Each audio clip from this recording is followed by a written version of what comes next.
Hey, what's up, everyone? Chris here. So I just finished watching the Paulogia video about the disciples, the martyrdom. Why is it that it's related to church tradition and not recorded anywhere else? Because quite simply put, the problem with today is we are looking at this, well, I say we, I mean they, the atheists. They're looking at this through today's lenses. They're not looking at it through back then lenses, which is what they should be doing. Quite simply put, who would think anyone would care? The martyrdom itself is not central to the resurrection story. It is now, as far as atheists wanting proof. And obviously, if you're willing to die for your beliefs, there's proof. But even Paulogia admits that there is evidence for two of the disciples willing to suffer and die for their belief in the resurrection, who witnessed the resurrection. Okay, you've got two. Even if you only had one, nobody is willing to die for something they know to not be true. So if these two witnessed the resurrection, which they did, which, we get admittance to that, according to the Bible, yes, these two did witness resurrection. And there is some evidence that they were martyred, or at the very least suffered. I ain't suffering for something I know ain't true. Okay, right next to me, I'm going to say there's a blue rabbit. I will testify under oath that there is a blue rabbit next to me right this second. Am I willing to get whipped for it? No. Am I willing to get punched for it? No.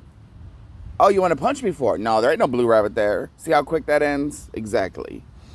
No one wants to suffer, or no one is willing to suffer for something they know not to be true. But back to what I was saying originally. The point of the Bible and the point of the disciples was to get out there the resurrection of Christ. And Paulogia even admits that the book of Acts, again, he gives it to us. I have a screenshot. He gives the timeline. 20 years after the death of Christ, death, resurrection of Christ, you got the book of Acts written. So we know that first century Christians believed in the resurrection. It wasn't some later FUD addition. Okay, so let's take 20 years, right? If you die tomorrow, and 20 years later, I write a book on your life. This is to anyone who's watching this. 20 years from now, you're going to tell me there's not going to be one person living to squash whatever I say about you that isn't true. Let's start with the assumption that Jesus never existed, which is the new popular atheist statement to make. Okay? So, we're going to talk about Tom. No, I'm going to pull a name out of my behind. Let's just say Becky. Just a random name for no reason at all. Let's just say there's a woman named Becky. And she never existed. And I start writing a book about this fictitious Becky. 20 years after the supposed events.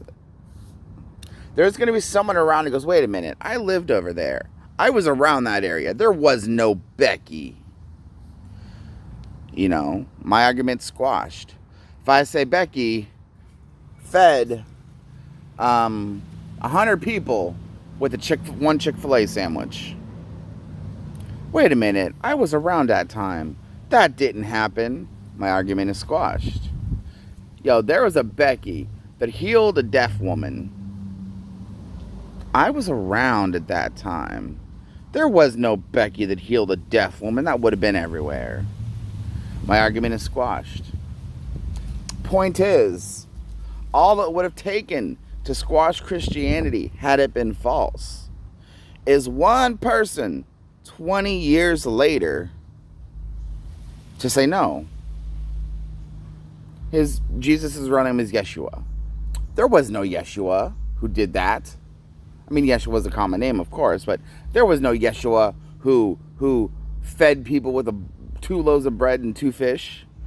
There was no Yeshua who brought a man back from the dead. There was no Yeshua who healed people, who cured leprosy. There was none. It didn't happen. Christianity's dead. That didn't happen. Why didn't it happen? It didn't happen because it happened. Because Jesus Christ is real. These healings happened. The resurrection happened. Okay, let's go on another route then. He talks about the persecution of the Christians. He says it really only happened for 10 years. A lot of that can squash stuff. Wouldn't take less than 10 years to squash a belief.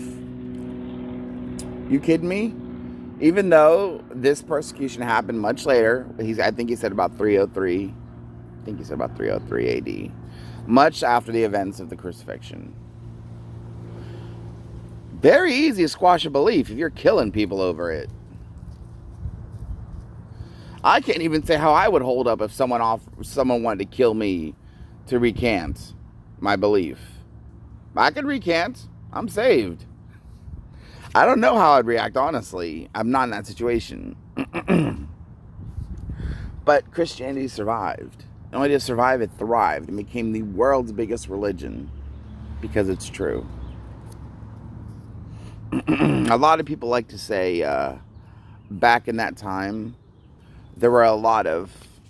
Hold on. Let me get my finger ready. Hold on.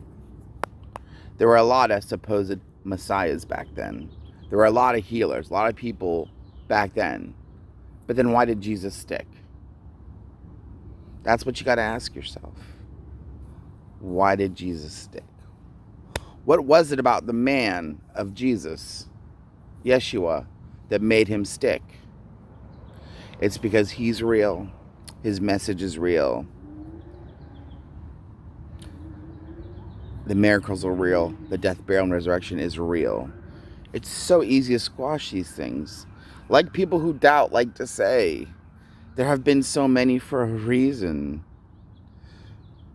There's so many, we'll probably never remember their names for a reason. The truth does stick. What's not true doesn't.